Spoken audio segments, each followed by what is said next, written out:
Hello happy purse இந்த வீடியோல பாத்தீங்கன்னா சென்னை சூப்பர் கிங்ஸ் இந்த ஐபிஎல் 2025 மெகா ஆக்ஷன்ல ஸோ என்னென்ன பிளேயர்ஸ்லாம் எடுப்பாங்க அவங்களோட ஆக்ஷன் ஸ்ட்ராட்டஜி எப்படி இருக்குன்றத பார்க்க போறோம். ஸோ இன்னைக்கு தான் பிசிஏ வந்து பாத்தீங்கன்னா ஃபைனல் லிஸ்ட் ஒரு 530 பேர் கிட்ட வந்து ஆக்ஷன்ல யார் யார் பார்ட்டிசிபேட் பண்றாங்களோ அவங்களை ஷார்ட் லிஸ்ட் பண்ணி ஒரு 530 பேரா இது வந்து ஒரு லிஸ்ட் அனௌன்ஸ் பண்ணியிருக்காங்க பிடிஎஃப் ஒன்று. ஸோ இன்னைக்கு ஈவினிங் ஒரு 7 மணிக்கு அனௌன்ஸ் பண்ணியிருந்தாங்க.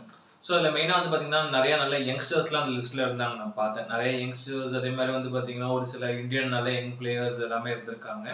ஸோ அதில் ஃபர்ஸ்ட் நம்ம பார்க்க போகிற டீம் வந்து பார்த்தீங்கன்னா CSK, Chennai super Kings. So இதில் வந்து பார்த்தீங்கன்னா ஆல்ரெடி வந்து 5 பிளேயர் வந்து ரிட்டைன் பண்ணிட்டாங்க. ஒன்று ருத்ராஜ் கெய்க்வாட் கேப்டனா 18 கோடிக்கும், அதே மாதிரி இவர் மதிஷா பதிரனா 13 கோடிக்கும், சிவம் துபே 12 கோடிக்கும், அதே மாதிரி ரவீந்திர ஜடேஜா 18 கோடிக்கும், அதே மாதிரி தல தோனி 4 கோடிக்கு அன்கேப்டு பிளேயராக எடுத்திருக்காங்க. இப்போ இவங்களுக்கு ஆர்டிஎம் வந்து ஒரு ஆர்டிஎம் கார்டு இருக்கு.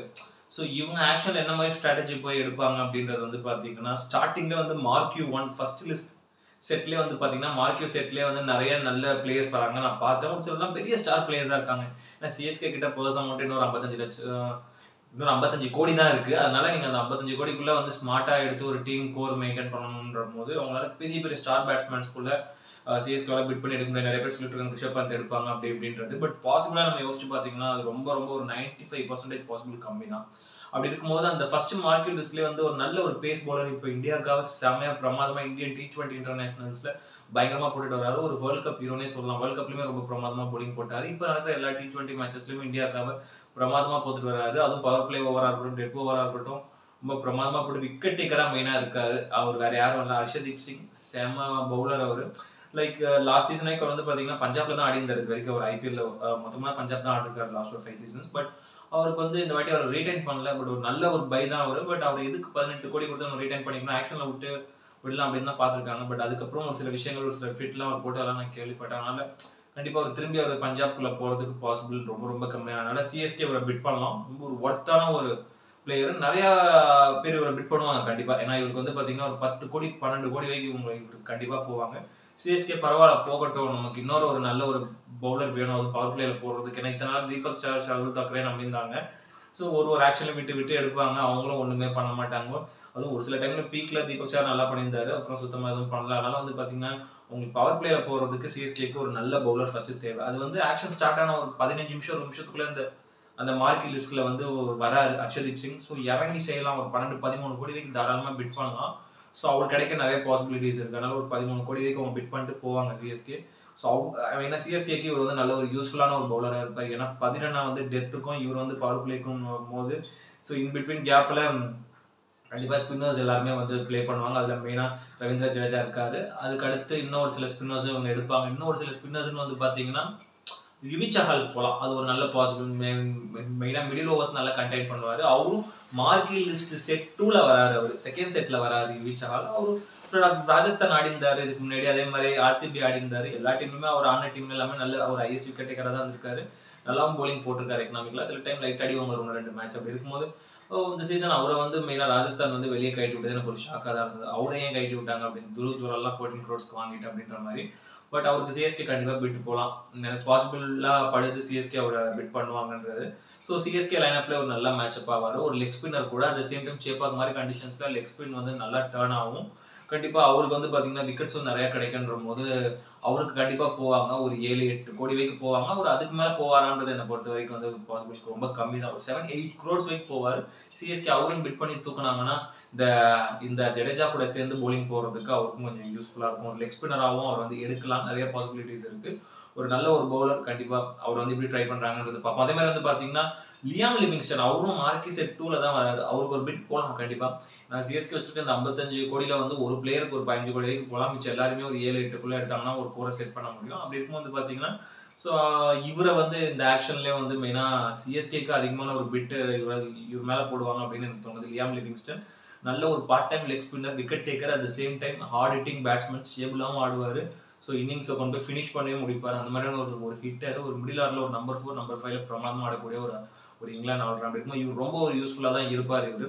ஸோ இவரை போய் எப்படி வச்சு அவங்க டார்கெட் பண்ணி எடுக்கிறாங்கன்றதை பார்ப்போம். ஏன்னா மெயினா பஞ்சாப் வந்து ஆர்டிஎம் கார்டு போட்டு இங்க போவாங்களா அப்படின்றது எனக்கு தெரியல. ஏன்னா லைக் இவருக்கு லியாம் லிவிங்ஸ்டன் திரும்பி. ஏன்னா அவங்க ரீடைன் பண்ணல, பட் திரும்பி அவரை எடுத்துப்பாங்களா அப்படின்றது எனக்கு தெரியல. பட் அவருக்கு கண்டிப்பா போடலாம். லியாம் லிவிங்ஸ்டன் ஒரு நல்ல பக்காவான ஒரு ஒர்த்து தான் அவரு. ஸோ அவர் போட்டாங்கன்னா வந்து ஒரு நல்ல பையாவும் இருக்கும். கண்டிப்பா ஒரு நல்ல ஒரு ஆல்ரவுண்டரு. ஸோ இவரும் ஒரு 15 கோடி வரைக்கும் போவாரு. ஸோ சிஎஸ்கே போகலாம். ஏன்னா பஞ்சாப் கிட்ட பணம் நிறைய இருக்கு. அப்படி இருந்தும் அவங்க வந்து லியாம் லிவிங்ஸ்டன் மேல இப்போ டார்கெட் பண்ண மாட்டாங்க.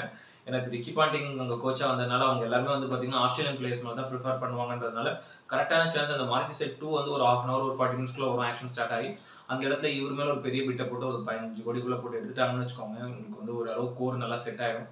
அது எப்படி சின்ன சின்ன பிளேயர்ஸ் எடுத்துக்கலாம். இந்த மாதிரியான ஒரு ஹிட்டர் கண்டிப்பா பார்ப்போம் எப்படி இவரை அவங்க வந்து பிக் பண்றாங்க அந்த லியாம் லிவிங்ஸ்டன். அதே மாதிரி வந்து பாத்தீங்கன்னா முகமது ஷமி அவரும் வந்து மார்க்கெட் செட் 2ல வராரு. அவரும் சொல்லவே தேவையில்லை என்ன மாதிரியான ஒரு பேஸ் பவுலர் அப்படின்ற மாதிரி ஒரு லெஜெண்டரி இந்தியன் பேஸ் பவுலர். குஜராத்காக நல்லா பெர்ஃபார்ம் பண்ணியிருந்தாரு. லாஸ்ட் சீசன்ல கொஞ்சம் இன்ஜுரி இருந்தாரு. இப்போ ரீசெண்டாக எதுவுமே பெருசா ஆடல. T20 வேர்ல்ட் கப்பும் ஒரு ஆடல. பிளஸ் இன்ஜுரி ப்ரோனாக இருந்துட்டு இருக்காரு. இப்போதான் கொஞ்சம் இன்ஜுரிலாம் சரியாகி கொஞ்சம் இந்த டொமஸ்டிக் சர்க்யூட்ல ஆடிட்டு வராரு. பார்த்துருந்தேன் ரீசெண்டாக 1 or 2 days.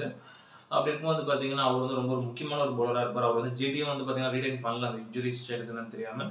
கண்டிப்பா ஒரு ஆக்ஷனுக்குள்ள போனா பெரிய அமௌண்ட்டா போவார். சிஎஸ்கே கண்டிப்பா அவர் பிட் பண்ணுவாங்க. இது சிஎஸ்கே சப்போஸ் ஹர்ஷதீப் சிங் கிடைக்கலன்னா இவருக்கு பிட் பண்ணுவாங்க. அதுதான் ஒரு விஷயம் பார்த்துக்கோங்க. ஹர்ஷதீப் சிங் போனா 12-13 கோடி போய் அவர் பிட் பண்ணி எடுத்துருவாங்க ஸ்டார்டிங் சொன்னேன். சப்போஸ் ஹர்ஷதீப் சிங்கை எடுக்க முடியல. ஏன்னா ஒரு ஆர்டிஎம் போட்டு இவங்க ஏதோ ஒரு வழியில இப்போ பஞ்சாப் எடுக்கிறாங்க, இல்லைன்னா ஒரு பெரிய அமௌண்ட்டுக்கு போயிடறாங்கன்னு வச்சுக்கோங்க. அந்த டைம் வந்து நம்ம வந்து முகமது ஷமிக்கு கண்டிப்பா ஒரு பிட் போடலாம். ஒரு 12-13 கோடி வரைக்கும் போடலாம். யூஸ்ஃபுல்லான ஒரு பிளேயர். கொஞ்சம் ஒரு இன்ஜுரி போனா இருந்தாலும் இப்போ ரீசெண்ட் இயர்ஸ் தான் ரொம்ப இன்ஜுரியா இருக்காரு. மேபி இப்போ ஓவர் கம் ஆகி வந்திருக்காரு. திரும்பி பெருசாக இன்ஜுரி எதுவும் இருக்காதுன்னு நான் நம்பலாம். நல்ல ஒரு விக்கெட் டேக்கரும் கூட. மெயினாக டெட் ஓவர்ஸ்லாம் சூப்பராக போடுவார். நல்ல எக்கனாமிக்கலான ஸ்பெல்லும் போடுவார். அப்படி இருக்கும்போது பார்த்தீங்கன்னா முகமது ஷமிக்கு பிட் பண்ணுறது ஒரு நல்ல ஒரு சாய்ஸ் தான் நான் சொல்லுவேன் சிஎஸ்கே பொறுத்த வரைக்கும். அதே மாதிரி வந்து பார்த்தீங்கன்னா டெவான் கான்வே சிஎஸ்கேவோட ஒரு பழைய left hand batsman. So last season இன்ஜுரினால ஆடல. அதுக்கு முன்னாடி சீசன்லாம் ஆடி இருந்தாரு. நல்லா கன்சிஸ்டன்ட்டாக ஆடுவார் ருத்ராஜ் கூட சேர்ந்து. இவங்களுக்குலாம் அந்த ஒரு பார்ட்னர்ஷிப் அந்த ஒரு கெமிஸ்ட்ரி நல்லா இருக்கு. எப்பவுமே ஒரு ஐபிஎல்லோ இல்லை ஒரு கிரிக்கெட் எந்த ஒரு கிரிக்கெட்டாக இருந்தாலும் இந்த ஓப்பனிங் பேட்ஸ்மேனுக்குள்ள ஒரு நல்ல ஒரு கெமிஸ்ட்ரி நல்ல ஒரு ஃப்ரெண்ட்ஷிப் இல்லைன்னா அவங்களால எவ்வளோ பெரிய ஸ்கோராக இருந்தாலும் அடிக்க முடியாது. எவ்வளோ பெரிய ஸ்கோருமே அடிக்க முடியாது. அப்படின்ற போது டெவான் கான்வே ரொம்ப ஒரு பக்காவான ஒரு ஸ்பாட்டு. அவருக்கு வந்து கீப்பராகவும் பார்ட் டைம் கீப்பராகவும் இருப்பார். அட் சேம் டைம் ஒரு நல்ல ஒரு ஹார்ட் ஹிட்டிங் பேட்ஸ்மேன், ஸ்டேபிளாகவும் ஆடக்கூடிய ஒரு பேட்ஸ்மேன். அவருக்கு கண்டிப்பாக ஆர்டிஎம் போட்டு எடுத்துடலாம். அவரும் வந்து பார்த்தீங்கன்னா ஒரு 7, 8, 9 கோடி வரைக்கும் போவார். ஆர்டிஎம் போட்டு தூக்கிடலாம் அவரை. கண்டிப்பாக நம்ம குஜராத் அந்த ஒரு ஆர்டிஎம் கடை கரெக்டாக டெவான் கான்வே தான் யூஸ் பண்ணலாம் அப்படின்றது எனக்கு தோணுது. மிச்ச பிளேயர்ஸ் கூட அப்படியே உள்ள ஆக்ஷன் அவுட்டே எடுத்துக்கலாம். அதனால வந்து டெவான் கான்வே ஒரு முக்கியமான ஒரு பிளேயராக இருப்பார். அதே மாதிரி டேவிட் வார்னர் இது ஒரு நல்ல சாய்ஸ் என்னை பொறுத்த வரைக்கும். ஆஸ்திரேலியன் பிளேயர்ஸ் எப்பவுமே சென்னை வந்தால் செம்மையாக இருக்கும். ஏன்னா எல்லோ ஜெர்சி போட்டு அவங்க ஜெர்சி எல்லோ தான் ஆஸ்திரேலியா ஜெர்சி. அதனால அவங்க எல்லோ ஜெர்சி போட்டாலே பயங்கரமாக ஆடுவாங்க. இந்த டேவிட் வார்னர் அவங்க கேங் ஆஸ்திரேலியன் கேங்கு. அதனால வந்து பார்த்தீங்கன்னா டேவிட் வார்னருக்கு ஒரு பிட் போகலாம். நல்ல ஒரு பெரிய பிட்டாகவே போகும் அப்படின்னு நம்ம நம்புறோம். 2-3 டீம் ஒரு மேலேயும் பிட் போட பாசிபிலிட்டி இருக்குது. ஸோ சிஎஸ்கேவும் கண்டிப்பாக போடுவாங்க. ஒரு 10 கோடி வரைக்கும் போடுவாங்க. ஸோ அவரு எப்படி போறாருன்னு பார்ப்போம். நல்லா இப்போ அவர் 38 வயசு கிட்ட அவர் 3 வயசு கண்டிப்பாக ஒரு கிரிக்கெட் இருக்கு. இந்த ஒரு சைக்கிள் ஒரு ஆட பாசிபிலிட்டி இருக்கு. அப்படி இருக்கும்போது அவர் வந்து பார்த்தீங்கன்னா இந்த ஒரு ஏஜ் ஃபேக்டர்ன்றனால பெருசாக ஒரு ஃபார்ம்ல இல்லை ரீசெண்ட் இயர்ஸ்ல. அதனால அவர் வந்து எப்படி யூஸ் பண்றாங்கன்றதை வெயிட் பண்ணி தான் பார்க்கணும். கண்டிப்பாக ஒரு முக்கியமான ஒரு பிளேயராக இருப்பார் இந்த ஆக்ஷனில். ஒரு பெரிய அமௌண்ட் போகும். அவர் ஒரு ஸ்டார் பிளேயர் வேற. அதனால பெரிய ஒரு அமௌண்ட் போவாரா இல்லையான்றது பார்ப்போம். அவர் வந்து பார்த்தீங்கன்னா பேட்ஸ்மேன் செட் 1ல வராரு அவரு. டெவான் கான்வேவும் பேட்ஸ்மேன் செட் 1ல தான் வராரு. இவரு டேவிட் வார்னரும் பேட்ஸ்மேன் செட் 1ல தான் வராரு. ஸோ அதே மாதிரி வந்து பார்த்தீங்கன்னா ஆல்ரவுண்ட் செட்டில் பார்த்தீங்கன்னா ரவிச்சந்திரன் அஸ்வின் இருக்காரு. அவரும் லாஸ்ட் சீசன் வரைக்கும் நல்லா தான் போட்டிருந்தாரு. ஒரு ராஜஸ்தான் ஆனார், பஞ்சாப் ஆனார், டெல்லி ஆனார், அப்புறம் சென்னை ஆனார். இங்கெல்லாம் சுற்றி எங்கெங்கேயோ ஆடி இருந்தார் அவரு. ஸோ அவரும் நல்லா தான் பெர்ஃபார்ம் பண்ணிட்டு வர்றாரு. பட் அப்படி இருந்தால் அவருக்கு வந்து சரியான இந்த டார்கெட் தான் வச்சுக்கணும் அப்படின்னு சொல்லிட்டு அவரும் வந்து பெருசாக அது வந்து பார்த்தீங்கன்னா அவர் வந்து அந்த டீம்லேருந்தே வெளியே எடுத்துட்டாங்க. அதுபோல் அவங்க வந்து பார்த்தீங்கன்னா ஒரு 5 பிளேயர் கிட்ட ரீடைன் பண்ணியிருந்தாங்க. அவரும் ரீடைன் பண்ணியிருக்கலாம். ஒரு நல்ல ஒரு சூப்பரான ஒரு பிக்காக தான் இருந்திருப்பாரு. பட் மேபி வெளியே விட்டு ஆக்ஷன் அவுட் எடுக்கலாம் ஒரு சின்ன அமௌண்ட் அப்படின்னு நினைச்சிருப்பாங்க. அது நல்ல ஐடியா. ஏன்னா நீங்க அஸ்வின் ஆக்ஷன் அவுட்டிங்கன்னா ஒரு 5 கோடி 6 கோடி மேக்ஸிமம் 7 crores போவார். அதுக்கு மேலே போக மாட்டார். அதனால அவர் கரெக்டாக சிஎஸ்கே பிட் பண்ணி ஹோம் கம்மிங் அப்படின்னு சொல்லி எடுத்துடலாம். என்னதான் ஏஜ் ஆனாலும் நல்ல ஒரு எக்ஸ்பீரியன்ஸ்டு பவுலர் பிளஸ் அந்த சேஃபாக கண்டிஷன்ஸ்லாம் நல்லா பேட்டிங் கூட ஆடுவார். அதனால ஒரு ஆல்ரவுண்ட் பேட்ஸ்மேனாகவே அவர் எடுக்கலாம். ஆல்ரவுண்ட் பவுலராகவே அவர் எடுக்கலாம். அதனால ரொம்ப ஒரு யூஸ்ஃபுல்லான ஒரு பிளேயராக தான் இருப்பார். அதே மாதிரி ஹர்ஷல் பட்டேல் அவரே நீங்கள் வந்து சிஎஸ்கே பிட் பண்ணலாம். சப்போஸ் சிஎஸ்கேக்கு வந்து பார்த்தீங்கன்னா கொஞ்சம் காசு இருக்குது. அக்ஷர் பட்டேல், ஷமில யாராவது ஒருத்தரை எடுத்துடுறாங்க. அப்படி இருக்கும்போது அவங்களுக்கு இன்னொரு பேசர் ஒரு தேவைப்படுது அப்படின்றதுனா ஒரு பேக்கப் பேசர் ஒன்று தேவைப்படுதுன்னா நீங்கள் ஹர்ஷல் பட்டேலுக்கு போகலாம். ஹர்ஷல் பட்டேல் நல்ல விக்கெட் டேக்கரும் கூட ப்ளஸ் ரொம்ப எக்கனாமிக்கலாகவும் போடுவார். டக்குன்னு விக்கெட் எடுத்துகிட்டே இருப்பார். மெயினாக பஞ்சாப்காக செமையாக போலிங் பண்ணியிருந்தார் ரீசெண்டாக பாஸ்ட் இயர்ஸ்லாம். பட் அவரே ரிட்டைன் பண்ணாமல் தான் வெளியே அனுப்பிச்சிட்டாங்க. பட் ஒரு செம பவுலர் அவர். அவரும் வந்து பார்த்தீங்கன்னா எக்கனாமிக்கும் வந்து பார்த்தீங்கன்னா ஒரு 8.74 எக்கனாமி வச்சிருக்காரு. கொஞ்சம் ரன்ஸ்க்கு வாரி கொடுத்தா கூட லைக் போலிங்கை பொறுத்த வரைக்கும் அவ்வளோ பிரமாதமாக போடுவார். லைக் விக்கெட் டேக்கர் மெயினாக அதான் வேணும். இனிமேல் சிஎஸ்கேக்கு இந்த மாதிரி அந்த ஷர்துல் தாக்கூரோட அந்த ஒரு ரோல் பண்ணுறதுக்கு அவர் கரெக்டாக நல்லா இருப்பார். கொஞ்சம் ரன்ஸ் அவர் மாதிரி தான் வாங்கி கொடுப்பாரு. சில டைம் ரொம்ப எக்கனாமிக்கலாகவும் போடுவார். அதனால அர்ஷல் பட்டேல் ஒரு முக்கியமான ஒரு பவுலராக இருப்பார். சிஎஸ்கே அவருக்கு டேரக்ட் டு டேரக்ட் போகலாம். கண்டிப்பாக ரொம்ப பெரிய அமௌண்ட் போவாரான்றது சொல்லுவாங்க. ஏன்னா இந்தியன் பேசர்ஸ் கண்டிப்பாக நல்ல ஒரு அமௌண்ட்டுக்கு தான் போவாங்க. பட் எனக்கு ஒரு 10 கோடி வரைக்கும் போவார் அப்படின்றது தோணுது. பார்ப்போம் எப்படின்றது. ஒருத்தர்லாம் இன்னொருத்தர் ஆப்ஷனில் தான் நான் சொல்லிட்டு இருக்கேன். ஸோ அவர் கிடைக்கலன்னா போக வேண்டியதான் அப்படின்ற மாதிரி தான். அர்ஷல் பட்டேலுக்கு போகலாம். ஒரு நல்ல ஒரு ஒர்த்தான ஒரு பைக் தான் நான் சொல்வேன். அதே மாதிரி வந்து பார்த்தீங்கன்னா ட்ரெண்ட் போல்ட் அவரும் வந்து பார்த்தீங்கன்னா ரொம்ப ஒரு சூப்பரான ஒரு பவுலர். மெயினாக பவர் பிளேல அவர் கரெக்டாக யூஸ் பண்ணிடணும். பவர் பிளேக்கு ஒரு 3 ஓவர் கொடுத்துட்டீங்கன்னா ஒரு விக்கெட்டோ 2 விக்கெட்டோ கண்டிப்பாக எடுப்பார். எக்கனாமிக்லாவும் போடுவார். அவர் வந்து பவர் பிளேயருக்கு யூஸ் பண்ணுறதுக்காக அவர் எடுக்கலாம். ஏன்னா தீபக் சார் அப்படி தான் யூஸ் பண்ணியிருந்தாங்க முன்னாடி தான். அதனால இவரை வந்து ஒரு பவர் பிளே ஸ்பெஷலிஸ்ட் பவுலர் இவர் எப்படி போட்டு எடுக்கிறாங்கன்றதை பார்ப்போம். ஏன்னா இவர் வந்து ஆக்ஷனுக்குள்ள போனால் இவருமே பெரிய அமௌண்ட் தான் போவார். ஸோ சிஎஸ்கே எப்படி யூஸ் பண்ணுறாங்கன்றது. ஏன்னா இவர் வந்து நமக்கு என்னதான் ஒரு இந்தியன் பேசர் இருந்தாலும் ஒரு ஸ்ட்ராங்கான ஃபாரின் பேசர் ஒரு 2-3 பேர் இருக்கணும் பேக்கப்புக்கு. அதனால ஸோ இவர் எப்படி யூஸ் பண்ணுறாங்கன்றது பார்ப்போம். ரொம்ப ஒரு நல்ல ஒரு ஒர்த்தான ஒரு பேஸ் பவுலர் தான் அவர். அதே மாதிரி தங்கராசன் நடராஜன் அவரும் வந்து செம யார்கர் கிங். இப்போ ரீசெண்டாக வந்து அந்த அளவுக்கு செம பேஸ்லாம் பயங்கரமாக போட்டுருக்காரு. நிறையா அவரோட மேட்சஸ்லாம் நான் பார்த்துருக்கேன் ரீசெண்ட் டேஸில். அதுமாதிரி வந்து இப்போ கொஞ்சம் இன்ஜுரி கன்சர்ன் இருக்குது. பட் திரும்பி ஐபிஎல்குள்ளே ஃப்ளெக்சிபிளாக வந்துருவார் அவர். அதனால அவருக்கு வந்து ஒரு பெரிய பிட் போவாங்க. பெரிய டீம்ஸ்லாம் அதுமாரி நிறைய பேர் போக பாசிபிலிட்டி இருக்குது அவர். அதுமாதிரி சிஎஸ்கே போனாங்கன்னா எனக்கு நல்லா இருக்கும்னு தோணுது. தமிழ்நாட்டு பிளேயர்ஸ் சிஎஸ்கேல ஆட்டம். ஸோ எவ்வளோ அமௌண்ட் இருந்தாலும் முடிஞ்ச அளவுக்கு போய் அவர் எடுப்போம். ஒரு கடைசி பேக்கப்பாகவே அவர் நம்ம வச்சுப்போம். எப்படி அவர் எடுக்கணுன்ற ஒரு ஐடியா ஸ்ட்ராட்டஜி போட்டு இவங்க உள்ளே போய் எடுத்தாங்கன்னா கண்டிப்பாக செம ஒர்த்தாக இருக்கும். ரொம்ப ஒரு சூப்பரான ஒரு பவுலர். பார்ப்போம் திரும்பி அவங்களும் பெரிய அமௌண்ட்டு போட்டு எஸ்ஆர்ஹெச் எடுத்துக்கிறாங்களா இல்லை சிஎஸ்கே எடுக்கிறாங்களா. சிஎஸ்கே எடுத்தாங்கன்னா நல்லாயிருக்கும். கண்டிப்பாக ரொம்ப யூஸ்ஃபுல்லாக இருக்கும். மெயினாக டெத் ஓவர்ஸ் வந்து நடராஜனும் பதிலானவங்க பார்த்துப்பாங்க. ரொம்ப கன் மாதிரி இருக்கும். பார்ப்போம் எப்படி யூஸ் பண்ணுறாங்கன்றது. அதே மாதிரி வந்து பார்த்தீங்கன்னா வனிது அசரங்கா அவர் ஒரு ஸ்ரீலங்கன் ஆல்ரவுண்டர்.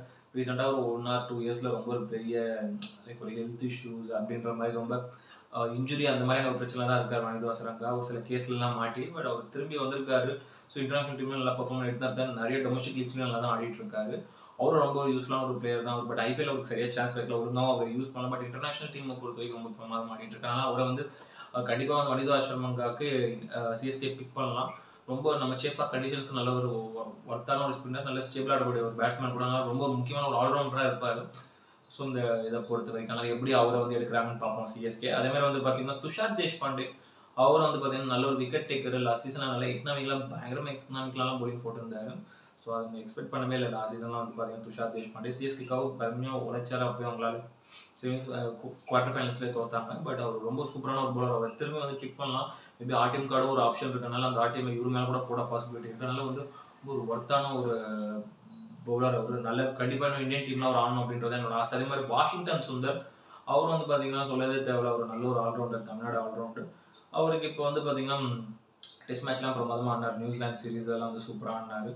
அதனால அவருக்கு வந்து இன்னும் இந்த லீக்ல இன்னும் பெரிய அமௌண்ட் வரும்னு நினைக்கிறேன். இந்த ஐபிஎல்ல ஒரு பெரிய அமௌண்ட் அவரை பிட் பண்ணி எடுப்பாங்கன்றது. சிஎஸ்கே போனால் எனக்கு அதுவும் ஓகே தான். ஏன்னா வந்து ஒரு ஆஃப் ஸ்பின்னர் அப்படின்ற மாதிரி கண்டிப்பாக அவர் வந்து கொஞ்சம் யூஸ்ஃபுல்லாக தான் இருப்பார் ஒரு ஆல்ரவுண்டராக. பார்ப்போம் அதுவும் தமிழ்நாடு பிளேயர் வேற எப்படி சிஎஸ்கே பிட் பண்ணி எடுக்கிறாங்கன்றது. அதே மாதிரி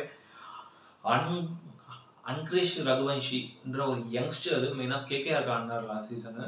செம ஒரு யங்ஸ்டர் வந்து பார்த்தீங்கன்னா இப்போ வந்து அவரோட நிறைய மேட்சஸ்லாம் வந்து நான் வீடியோஸ் பார்த்துருக்கேன் யூடியூப்ல. பெருசாக அவருக்கு வந்து லைவ் டெலிகாஸ்ட் இல்லை. பட் அவ்வளோ ஸ்டன்னிங்காக இருக்கும் ஒவ்வொருமே அவர் அடிக்கிற ஷாட்ஸ்லாம். அதனால வந்து நல்ல ஒரு யங்ஸ்டர், கண்டிப்பாக ஒரு யங்ஸ்டர் க்ரூம் பண்ணுறதுக்காக சிஎஸ்கே அவர் எடுக்கணும். ஸோ தமிழ்நாடு யங்ஸ்டர்ஸ் எடுங்கன்னு எல்லாரும் சொல்லிட்டு இருக்காங்க. பட் தமிழ்நாடு யங்ஸ்டர்ஸ் அவங்க எடுக்கலாம் கூட. அட்லீஸ்ட் நல்ல ஒரு யங்ஸ்டர்ஸ் எடுத்தால் கூட அவங்க மூலியமா ஒரு சில கதைகள் போய் மக்களுக்கு போய் சேரும் அப்படின்ற மாதிரி பார்த்தீங்கன்னா ரொம்ப சூப்பராக இருந்தது அவருது. மெயினாக வந்து நல்லா இறங்கி ஆடக்கூடிய ஒரு பிளேயர். கண்டிப்பாக அவர் வந்து பார்த்தீங்கன்னா அந்த ஒரு middle over and then end ஓவர்ஸ்லாம் வந்து கொஞ்சம் வந்து ஒரு பார்ட் டைமாக பவுலிங் போடக்கூடிய ஒரு பிளேயர் அப்படின்ற போது வந்து பார்த்தீங்கன்னா அவர் வந்து பியூர் பேட்ஸ்மேன் தான். சம்டைம்ஸ் பார்ட் டைமாகவும் போடுவார். நல்ல ஒரு யங்ஸ்டர்னால ரொம்ப ஒரு கரெக்டாக யூஸ் பண்ணலாம். அதே மாதிரி வந்து பார்த்தீங்கன்னா இவர் புவனேஸ்வர் குமார் ரொம்ப ஒரு பழைய எக்ஸ்பீரியன்ஸ்டு கை, சொல்லவே தேவையில்லை. ஒரு ஸ்பின் கிங்னு சொல்லலாம் புவி. அவர் வந்து இப்போ இந்த இந்தியன் கான்ட்ராக்ட்லேருந்து அவர் எடுத்துட்டாங்கனால அவர் லாஸ்ட் ஒரு 3 to 4 years அவர் இந்தியன் டீமும் ஆடலை. பட் ஆனால் ரொம்ப மிஸ் பண்ணுறாங்க இந்தியன் டீம். ரொம்ப ஸ்பின் கிங்கு, பயங்கரமாக ஸ்பின் பண்ணுவார். ஸோ லெஃப்ட்டும் ரைட்டும் சரியான ஒரு பவுலர். அவருக்கு கண்டிப்பாக சிஎஸ்கே போகலாம் ஒரு பெரிய அமௌண்ட்டுக்கு. நமக்கு ஹர்ஷதீப் சிங், ஷமிலாம் கிடைக்கலன்னா கண்டிப்பாக கண்ணை மூட்டு புவனேஸ்வர் குமாருக்கு போகலாம். ஏன்னா எஸ்ஆர்ஹெச் கிட்ட ஆர்டிஎம் கார்டு கிடையாது. அவங்க எல்லாருமே ரிட்டைன் பண்ணிட்டாங்க. அதனால ஸோ இவங்க ஆக்ஷன் வந்து எடுத்தால் தான் உண்டு. நம்ம ஒரு பெரிய அமௌண்ட்டுக்கு போகலாம். கண்டிப்பாக புவனேஸ்வர் குமார் ஒருத்தர் இருப்பார் இந்த டீமில். உண்மையிலே நல்ல ஒரு சீனியர் மோஸ்ட் எக்ஸ்பீரியன்ஸ்டு பிளேயர் கூட. கண்டிப்பாக இங்கே ஒரு 2 வருஷம் ஆடினார்னா இதே டீமை கூட அவர் மென்தாராகவும் போட்டுருவாங்க, போலிங் மென்தாரா. அது இருக்கும்போது அவருக்கு வந்து ரொம்ப ஒரு யூஸ்ஃபுல்லான ஒரு பவுலரா தான் இருப்பாரு புவனேஸ்வர் குமார். எப்படி அவரை யூஸ் பண்றாங்க அப்படின்றத பார்ப்போம். சிஎஸ்கே கரெக்ட்டா அவர வந்து பிட் பண்ணணும். கண்டிப்பா இவருக்கும் ஒரு 3, 4 டீம் பிட் பண்ணணும்னு சொல்ல முடியாது. ஸோ இந்த மாதிரி நல்ல சீனியர் பிளேயர்ஸ் கூட பெருசான ஒரு ஃபேர்வெல் இல்லாம அவங்களுக்கு வந்து பெருசா ஒரு இதுவுமே பிட் இல்லாம ரொம்ப சிம்பிளா போய் முடியும். பார்ப்போம் இவர எப்படி யூஸ் பண்றாங்கன்றது. வந்து பார்த்தீங்கன்னா, அல்லா கசன்ஃபர் அப்படின்ற ஒரு mystery spinner, mystery off spinner. அவரோட ஸ்பின்னிங் அப்புறம் அவர் போடுற அந்த பவுலிங் ஸ்டைல்லாம் நிறைய யூடியூப்ல பார்த்தேன் வீடியோஸ். பிளஸ் அவர் இன்டர்நேஷனல் டீமுக்காகவும் சூப்பரா ஆப்கானிஸ்தான்ல போட்டுட்டு வராரு. ஒரு நெட் பவுலரா இருந்து அப்புறம் ஒரு பவுலர் ஆனவர். அவரு பெரிய ஒரு இன்ஸ்பிரேஷன் ஸ்டோரி தான். So Rashid Khan type of ஒரு மிஸ்ட்ரி பவுலர் தான். ரொம்ப பிரமாதமா போட்டுட்டு வராரு. நிறைய அவரோட வீடியோஸ் பார்த்ததுனால அவருக்கு சிஎஸ்கே பிட் பண்ணலாம். ஏன்னா சிஎஸ்கே சேப்பா அது மாதிரி ஒரு மிஸ்ட்ரி கண்டிஷன்ஸ்க்கு ரொம்ப யூஸ்ஃபுல்லான ஒரு பவுலராகவும் இருப்பாரு. கண்டிப்பா அது போக ஃபியூச்சர் ரஷீத் கான்ன்ற மாதிரி அவரை ரொம்ப க்ரூம் பண்ணி வளர்க்கலாம். ரொம்ப நல்ல ஒரு யங்ஸ்டரும் கூட. பார்ப்போம் அவர் எப்படி பிட் பண்றாங்க. கண்டிப்பா இவருக்கு வந்து நிறைய டீம்ஸ் வந்து பிட் பண்ணுவாங்க. எல்லாரும் ரொம்ப புகழ்ந்து பேசிட்டு இருக்காங்க எப்படின்றது பார்ப்போம் இவரு. அதே மாதிரி சர்ஃப்ராஸ் கான் இப்போ இந்த டெஸ்ட் மேட்சஸ் T20 மாதிரி ஆடி இருந்தாரு கொஞ்ச நாளுக்கு முன்னாடி. அவர் வந்து ஆர்சிபி ஆடிருக்காரு. அது வந்து டிசி, பஞ்சாப் எல்லாத்துக்குமே ஆடிருக்காரு. பெருசா அவருக்கு வந்து ஐபிஎல் ஒரு பெரிய ஸ்கோர் மாட்டல. பெரிதான ஒரு டீம்ல ஒரு கன்சிஸ்டன்டா இடமும் ஒரு பொசிஷன் அப்படின்னு அவர் கிடைக்கல. அங்கங்க பிச்சு பிச்சு போட மாதிரி தான் கிடைச்சது. பாப்பா இவரை சிஎஸ்கே பிட் பண்ணி ஒரு நல்ல ஒரு மிடில் ஆர்டர்ல ஒரு நம்பர் 5க்கு இறக்கி விட்டாங்கன்னா அக்ரெசிவா போய் ஆடு அப்படின்னு விட்டாங்கன்னா செம்மையா ஆடுவார். ஏன்னா ஸ்பின்னுக்குலாம் பயங்கரமா ஆடுவாருன்ற போது அவர் கண்டிப்பா அவரை வந்து ஒரு பிக் பண்ண அந்த ஒரு மிடில் ஆர்டருக்கு சூட்டபிளா இருப்பாரு சர்ஃப்ராஸ் கான். அதே மாதிரி நிதிஷ் ராணா அவர் வந்து கேகேஆர் லாஸ்ட் சீசன் முன்னாடி சீசன்ல அவர் கேப்டனா இருந்தாரு. அப்படி இருக்கும்போது லைக் அவர் இப்போ வந்து ஒரு பிளேயராகவும் அவர் வந்து ரிட்டைன் பண்ணல அவங்க. பட் ஆக்ஷன்ல போய் எடுக்கலாம் அப்படின்னு பார்த்துருக்காங்க. நிதிஷ் ராணா ஒரு சூப்பரான ஒரு மெட்டீரியல், நல்ல ஒரு பார்ட் டைம் பவுலரும் கூட. போய் விக்கெட்ஸ் எடுப்பாரு, திடீர்னு தேங்காய் உடச்சு விக்கெட் எடுப்பாரு அப்படின்னு சொல்லுவாங்க. அந்த மாதிரி எடுப்பார். அது மாதிரி லெஃப்ட் ஹேண்ட் அக்ரெசிவ் பேட்டரும் கூட. ரொம்ப வந்து செம அக்ரெசிவா ஆடுவாரு. சம்டைம்ஸ் சுச்சுவேஷனை பொறுத்தும் பேட் பண்ணுவார். ரொம்ப வந்து ஒரு நல்ல ஒரு பேட்ஸ்மேன். கண்டிப்பா இவரு கேகேஆரும் ஒரு பெரிய அமௌண்ட் வரைக்கும் போவாங்க. பட் அவங்க கிட்ட ஆர்டிஎம் கிடையாதுன்றதுனால வந்து பாத்தீங்கன்னா சிஎஸ்கே கண்டிப்பா பிட் பண்ணி எடுத்துட்டாங்கன்னா அந்த மிடில் ஆர்டர் நல்லா செட் ஆயிடும். அதே மாதிரி அடுத்து வந்து பாத்தீங்கன்னா முஸ்தாபிகுர் ரஹீம். முஸ்தாபிகுர் ரஹ்மான் அவர் வந்து லாஸ்ட் இயர் பிரமாதமா சிஎஸ்கேக்காக போட்டாரு. நல்ல ஒரு லெஃப்ட் ஆர்ம் போலர் கூட. யார்கர் கட்டர்ஸ் எல்லாமே செமையா போட்டாரு. அப்படி இருக்கும்போது அவரோட கான்ட்ரிபியூஷன் ரொம்ப வந்து தேவை இருக்கும் சிஎஸ்கே பொறுத்தவரைக்கும். திரும்பி இவர் மேலே ஆர்டிஎம் போகலாம். நம்ம இருக்கிறது ஒரே ஆர்டிஎம் தான். ஒரு சில பிளேயர்ஸ்லாம் இருக்காங்க. கண்டிப்பா இவர் மேலே ஆர்டிஎம் போகலாம். இன்னும் சின்ன அமௌண்ட் வந்து ஆக்ஷன்ல பிட் பண்ணி எடுத்துடலாம். கண்டிப்பா முஸ்தாபிகுர் ரஹ்மான் ரொம்ப ஒரு முக்கியமான ஒரு பேஸ் பவுலரா இருப்பாரு. அதே மாதிரி பாத்தீங்கன்னா குலாபுதீன் நைப் அவர் வந்து நல்ல இப்ப இருக்கக்கூடிய அவர் ஆப்கானிஸ்தான் ஆல்ரவுண்டர். பிரமாதமா போட்டு வர்றாரு. நிறைய ஆக்சுவலி எக்கனாமிக்கலான ஸ்பெல்லும் போட்டு வர்றாரு. ஒரு விக்கெட் டேக்கராகவும் இருக்காரு. பேட்டிங்கும் நல்லா சூப்பரா இருக்காரு. கண்டிப்பா ஒரு ஆல்ரவுண்டர் அந்த ஒரு நம்பர் 6 ஸ்பாட்டுக்கு ரொம்ப இவரும் வந்து ஒரு பெரிய டஃப் கண்டெண்டரா இருப்பாரு. இவரு இல்லைன்னா லியாம் லிவிங்ஸ்டன் அப்படின்ற மாதிரி இருக்கும். பார்ப்போம் எப்படின்றது. அது மாதிரி தீபக் கூட அவரும் வந்து பாத்தீங்கன்னா நல்ல ஒரு யங்ஸ்டர்.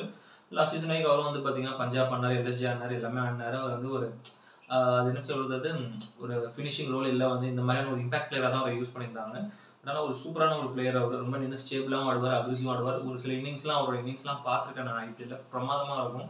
கண்டிப்பா தீபக் கூடவே சிஎஸ்கே பிட் பண்றாங்கன்னா அப்படி பண்ணாலும் அவருக்கு வந்து ஒரு நல்ல பொசிஷனாக தான் கிடைக்கும்.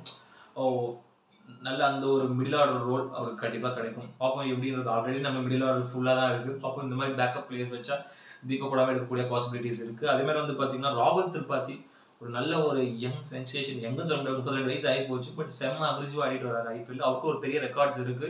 ஸோ இந்த இதில் வந்து பார்த்தீங்கன்னா கண்டிப்பாக சிஎஸ்கே அவர் மேலே பிட் பண்ணுவாங்க. ஒரு 5 crores 6-7 crores வரைக்கும் போகலாம். போனாலும் அவர் தான் அந்த ஒரு நம்பர் 3 ஸ்பாட்டுக்கு ஒரு நல்ல பிளேயர். கண்டிப்பாக ஒரு நல்ல ஒரு மிடில் ஆர்டர்ல செம்ம பிளேயர் ராகுல் திரிபாதி. அவரும் வந்து பார்த்தீங்கன்னா 2236 ரன்ஸ் கிட்ட ஐபிஎல் அடிச்சிருக்காரு. ஒரு 1250 கிட்டே அடிச்சிருக்காருன்ற போது ரொம்ப ஒரு லெஜெண்டரி பேட்ஸ்மேன் தான். கண்டிப்பாக அவரு வந்து எப்படி யூஸ் பண்றாங்கன்றது பார்ப்போம். மெயினாக அவர் ஃபர்ஸ்ட் எடுக்கணும் சிஎஸ்கே பிட் பண்ணி அவருக்கு மேலே கரெக்டாக ஆக்ஷன் போட்டு பிட் எடுத்தீங்கன்னா ரொம்ப ஒரு நல்ல ஒரு பிட்டாக தான் இருக்கும். அதே மாதிரி அப்துல் சமாத் அவரும் வந்து பார்த்தீங்கன்னா அந்த ஒரு மிடில் ஆர்டரில் ஆடக்கூடிய ஒரு ஆல்ரவுண்டர், ஒரு part time leg spinner cum batter. ரொம்ப ஒரு ஸ்டைலிஷான ஒரு பேட்ஸ்மேன். அவர் மெயினாக வந்து ஜம்மு அண்ட் காஷ்மீரை சேர்ந்தவர். அவரோட டொமஸ்டிக் மேட்சஸ்லாம் நிறைய பார்த்துருக்கேன். பிரமாதமாக இருக்கும். பட் ஆனால் இந்த ஒரு இன்டர்நேஷனல் இதில் அவர் வந்து இப்போ இந்த அளவுக்கு எதுவும் பெருசாக ஸ்டாண்டர்டில் பண்ணல. பட் அவர் ஐபிஎல் பொறுத்த வரைக்கும் ஓரளவு ரொம்ப நல்லா நீட்டாகவே பண்ணியிருந்தாரு. இப்போ அவர் வந்து ஆல்ரெடி சன்ரைசர்ஸ் ஆடினாரு. இந்த வாட்டி எப்படி அவரை வந்து இவங்க கன்வின்ஸ் பண்ணி ஸோ வந்து சிசிஎஸ்க்கு எடுக்கிறாங்க அப்படின்றத வெயிட் பண்ணி பார்க்கலாம். அதே மாதிரி கேஎஸ் பரத் அவரும் வந்து விக்கெட் கீப்பர் பேட்டர். ஒரு செம்ம ஸ்டைலிஷ் பேட்ஸ்மேன். ஸோ T20 அந்த ஃபார்மேட்டுக்கு ஏற்ற மாதிரி ஆடுவார். மெயினாக அவருக்கு ஒரு பெரிய பிட் போகலாம். லாஸ்ட் மினி ஆக்ஷனில் ஒரு மேலே போனாங்க. பட் ஒரு பெரிய அமௌண்ட்டுக்காக போய் வர மாதிரி போயிட்டாரு. அதனால அவருக்கு அவர் மேலே தைரியமாக பிட் பண்ணலாம். ஒரு 5 to 6 crores வரைக்கும் ரொம்ப ஒரு ஒர்த்தான ஒரு விக்கெட் கீப்பர் பேட்டர். பாப்பா எப்படி அவர் யூஸ் பண்ணுறாங்க. அதே மாதிரி மயக் அகர்வால் அவரும் வந்து ஒரு காலத்தில் ஒரு பயங்கரமான ஒரு ஓப்பனர் ஐபிஎல் பொறுத்த வரைக்கும் பஞ்சாப்க்குலாம் அந்த மாதிரியான ஓப்பனர் பார்த்தாலே பயப்படுவாங்க. பட் இவரு வந்து பார்த்தீங்கன்னா இப்போ வந்து ரொம்ப ஒரு மாதிரி சீசன்லாம் பெருசாக எதுவுமே ஆடல. பெஞ்சில் தான் உட்காந்து 2-3 மேட்ச் தான் ஆடி இருந்தார் அவர் சன்ரைசர்ஸ்க்கு. அதனால அவரும் பிட் பண்ணி ஓப்பனிங் இறக்கி விடலாம். ஆல்ரெடி இவர் மினி ஆக்ஷன்லேயே இவர்கிட்ட வந்து சிஎஸ்கே வந்து நிறையா பிட் பண்ணி டார்கெட் பண்ணியிருந்தாங்க. பட் ஆனால் இந்த வாட்டி வந்து பார்த்தீங்கன்னா கண்டிப்பாக எடுத்துருவாங்கன்றது எனக்கு தோணுது. ஒரு ஆக்ஷன் ஸ்ட்ராட்டஜி எப்படி யூஸ் பண்ணி இவ்வளோ கரெக்டாக யூஸ் பண்ணுறாங்கன்றது நம்பலாம். அதே மாதிரி வந்து பார்த்தீங்கன்னா அன்ஷுல் கம்போஜ் அவரும் வந்து ஒரு டொமஸ்டிக் சர்க்யூட்டில் பயங்கரமாக விக்கெட்ஸ் எடுத்து வராரு. இரானி டிராஃபி, துலீப் டிராஃபி அப்படி இப்படின்னு T20 டிராஃபி, டெஸ்ட் டிராஃபி எல்லாமே செம்மையாக போலிங் எடுத்துட்டு வராரு. அப்படின்ற போது வந்து பார்த்தீங்கன்னா கெரால்ட் கோட்ஸி ரொம்ப வந்து ஒரு யூஸ்ஃபுல்லான பேஸ் பவுலராக இருப்பார், விக்கெட் கீப்பராகவும் இருப்பார். பார்ப்போம் அவர் எப்படி யூஸ் பண்ணுறாங்கன்றது. அதே மாதிரி கிளின் பிலிப்ஸ் அவரும் வந்து பார்த்தீங்கன்னா கெரால்ட் கோட்ஸி மாதிரி தான். ஸோ போலிங்கே போடுவார் நல்லாவே. இவர் spin bowler, right arm spin, அவர் வந்து பேஸ் பவுலரு. அது மாதிரி 2 பேருமே பேட்டிங் பொறுத்த வரைக்கும் பார்த்தீங்கன்னா ஒரு லோ ஆவரேஜ் தான் ஆடுவாங்க. கிளின் பிலிப்பாகவும் இருக்கட்டும், கெரால்ட் கோட்ஸியாகவும் இருக்கட்டும். சில டைம் கொஞ்சம் அக்ரெசிவ் ஆடுவாங்க பேஸ் அந்த சுச்சுவேஷனை பொறுத்த வரைக்கும். ஸோ அதனால வந்து பார்த்தீங்கன்னா கெரால்ட் கோட்ஸிக்கும் ஒரு பிட் போகலாம் ஒரு பேஸ் பவுலர். அது மாதிரி கிளின் பிலிப்ஸ்க்கும் வந்து ஒரு ஒரு ஸ்பின்னராக வந்து இதுக்கு வந்து போகலாம் அவர்கிட்ட. எனவே இவங்க எல்லாருமே ரொம்ப யூஸ்ஃபுல்லான ஒரு சான்சஸாக தான் இருப்பாங்க. என்னை பொறுத்த வரைக்கும் நான் சொன்ன இந்த பிளேயர்ஸ் எல்லாருமே வந்து பிட் பண்ணால் கரெக்டாக இருக்கும் சிஎஸ்கே டீமுக்கு. ரொம்ப வந்து ஒரு நல்ல ஒரு பிளேயிங் லெவன் அமையும் அப்படின்றது தான் எனக்கு தோணுது. ஸோ பார்ப்போம் எப்படி இந்த லிஸ்ட்டில் இருக்க பிளேயர்ஸ்லாம் எடுக்கிறாங்களா, இல்லை இதுலேருந்து கொஞ்சம் பிளேயர் எடுத்துகிட்டு வேறு இந்த அவுட் ஆஃப் லிஸ்ட்டில் நிறைய பிளேயர்ஸ் எடுக்கிறாங்கன்றது நம்ம வெயிட் பண்ணி தான் பார்க்கணும். பார்ப்போம் எப்படி வந்து சிஎஸ்கே அவங்க ஸ்ட்ராட்டஜியில் வந்து கொண்டு வராங்கன்றது ஒரு நல்ல ஆக்ஷனாக தான் இருக்க போது பார்ப்போம். ஸோ சிஎஸ்கேக்கு எனக்கு தெரிஞ்சு இந்த மாதிரியான ஒரு பிளேயர் தான் பாசிபிளான ஒரு ஸோ ஆக்சுவலாக பிக் பண்ணி எடுக்கிற பிளேயராக இருப்பாங்க அப்படின்றது எனக்கு தோணுது. இந்த வீடியோ பிடிச்சிருந்தா லைக் பண்ணுங்கள், கமெண்ட் பண்ணுங்கள், ஷேர் பண்ணுங்கள், சேனல் சப்ஸ்கிரைப் பண்ணுங்கள். இந்த வீடியோ லிங்க் உங்கள் ஃப்ரெண்ட்ஸ் எல்லாருக்கும் ஷேர் பண்ணுங்கள். இன்னொரு நல்ல வீடியோவில் மீட் பண்ணலாம். ஓகே ஃப்ரெண்ட்ஸ், தேங்க்யூ, பாய்.